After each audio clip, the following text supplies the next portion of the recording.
It's on? Awesome. Hello, my name is Blake Honaker, and this year in ISM I decided to study sports journalism. This quote by Ali Vincent: "Stop seeing the obstacles you face as reasons why you can't do something. See them as a reason why you can, and celebrate your accomplishments on a daily basis." Ali Vincent was the winner of the 5th season of The Biggest Loser. In life, there are going to be obstacles that are going to try and slow you down, and they're going to try to hinder your progress, but you have to find ways to overcome these obstacles. And this quote helps you understand that life is not always going to be easy, and you're going to have to work hard to get where you want to be in life, where you think your max potential is.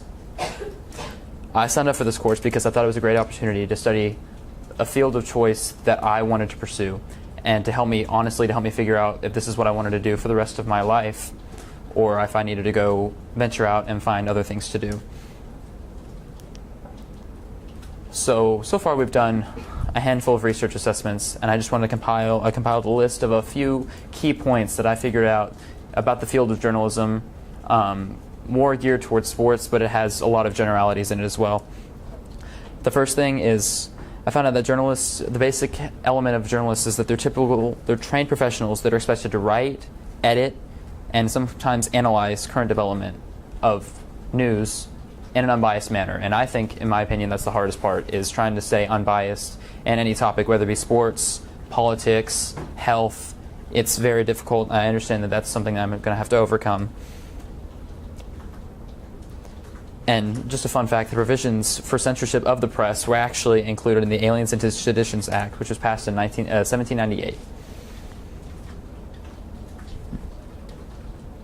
And the big major thing that journalism started to impact the way people viewed it at home was when we had print and television reporters were covering the Vietnam War. And that's when journalism really started progressing, because people were starting to see the realities of war that were going on, and it progressed people's opinions. So there was honestly, it created more division, but people were allowed to make more educated opinions about what was going on in the world. And the big thing that I've learned is that internships are invaluable in journalism. The only way for you to get better at what you do as a journalist is to just go practice. And internships are the biggest thing that you have to do. Now let's move on to some of my research. Actually, I'm sorry. I found this graphic, and I thought it was really interesting. Just to learn how social media has changed in the use of journalism now. If you look over here, we have the major use is actually micro blogs, such as Twitter. And then just to break down, blogs are the next big thing. And you go all the way down, blogs by citizens are still really low, because journalists, they're not necessarily completely accurate. But I just thought it was kind of cool to see the breakdown of how social media has become integrated in the use of reporting and journalism. So for my interviews, the first person I interviewed was Mr. Paul Donahue, and he is the Director of Business Development for the Fort Worth Vaqueros, which is a local soccer team. And the big point that I took from his interview was, he said this, he said, "Read, identify, and develop your own style." Mr. Donahue told me that in order to be successful in any way, that I need to find my own voice, that I need to be somebody outside of what people have heard before, so they feel that what I'm giving them is valuable, and it's not regurgitated from what they've heard over and over again. He also said that coming up with an idea is actually really difficult, and he said that he believes that journalism is kind of a follow the herd mentality, and such that everybody is in one direction and everyone writes the same. But he said if you want to be efficient and be good at what you do, that you have to find your own voice. All right. The next interview I had was with Mr. Dale Hansen, who is a sports anchor for WFFA Channel 8. And I think and I love this quote that he gave me right here in our interview. He said, "My opinion is the only thing that I can guarantee that you don't know." Now, Mr. Hansen is definitely an anomaly in the field of journalism. You're supposed to they say you're supposed to stay unbiased, but he has definitely made a successful career by doing what he does the way he does. He is definitely not afraid to tell you his opinion on anything, and especially when I was talking to him about a couple local current issues in sports, like the starting quarterback position for the Dallas Cowboys, he definitely was not afraid to voice his opinion. I asked him, I was curious how I've always listened to him, and I've always been amazed about what he talks about and the way he speaks. And the way he told me that to think about it, you always have to think about what you want to write. He said you always need to be focusing on what you want to write next. And a big quote, he just said, be you. 2 words. That's simple. He said that you can't try and build a fake persona. You have to be yourself in order to be successful. Another point that he brought up is just write to the viewer. He said you have to essentially dumb it down to the audience because you don't know how old they are, how much knowledge they have on the subject. So you have to make it understandable for every level.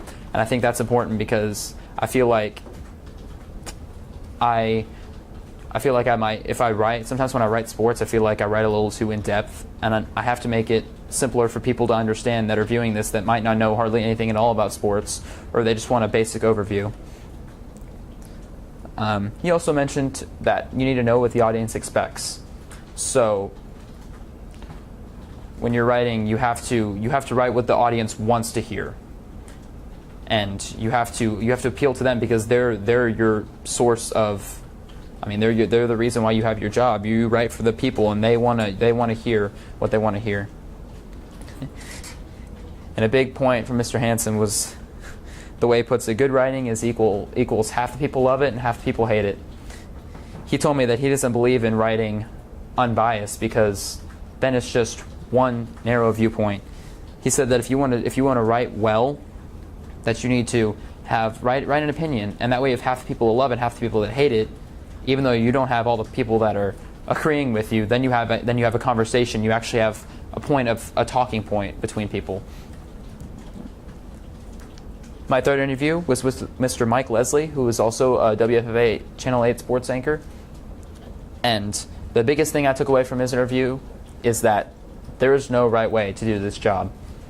I came in studying this thinking, okay, whenever I meet all these professionals, I want them to tell me how it's done, X, Y, and Z.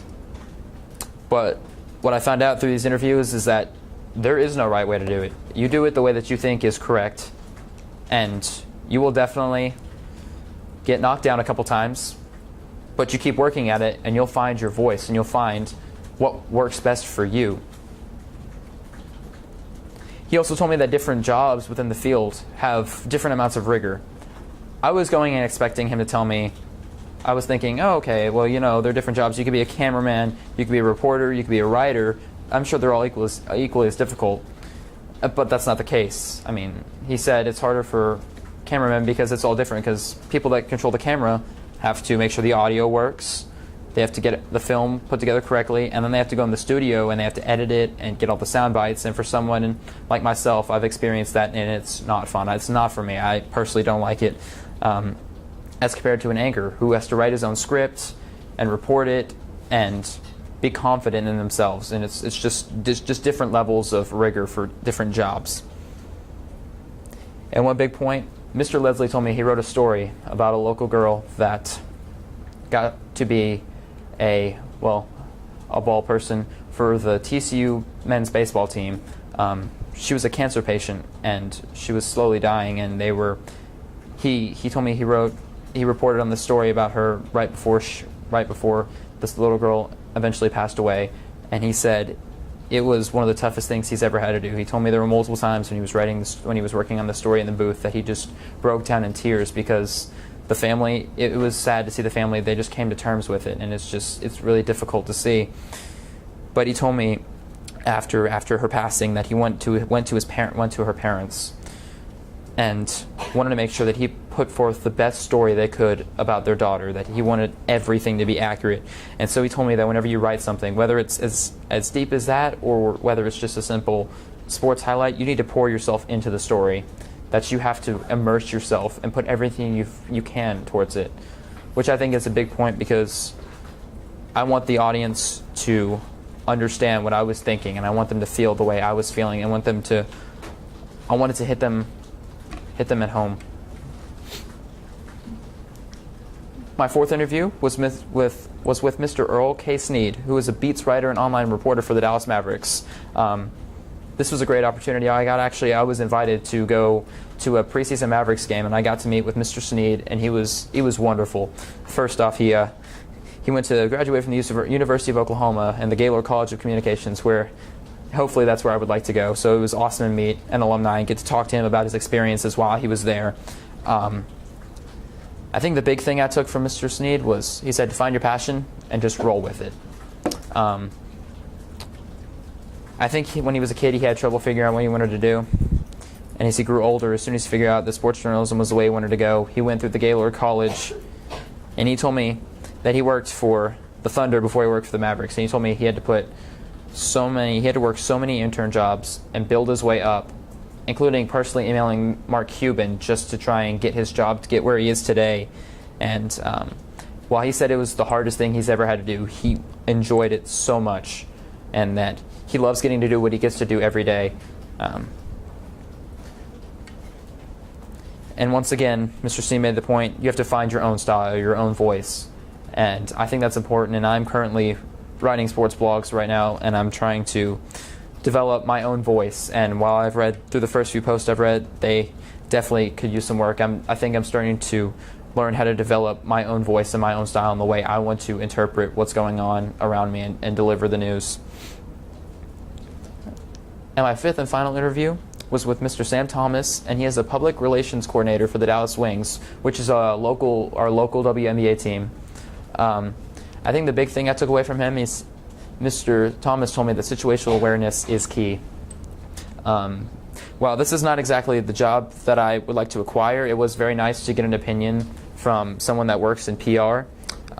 He told me it's definitely very different. He told me that you always want to be knowledgeable about whatever's going on, whoever you're meeting with, whether he is briefly talking with Jerry Jones or he's just trying to coordinate something. He always says that you always want to make sure you do your research before you do whatever you're going to do. And one big thing that he told me that I still have trouble trying to wrap my head around, he said, what is reported is different than what is said. And I think there is some truth to that unfortunately we're not there to know if it's 100% accurate, and we just have to assume that it is because we have no other sources. But to be honest, he told me that sometimes what is reported is not exactly what is said, which kind of throws up a little bit of controversy.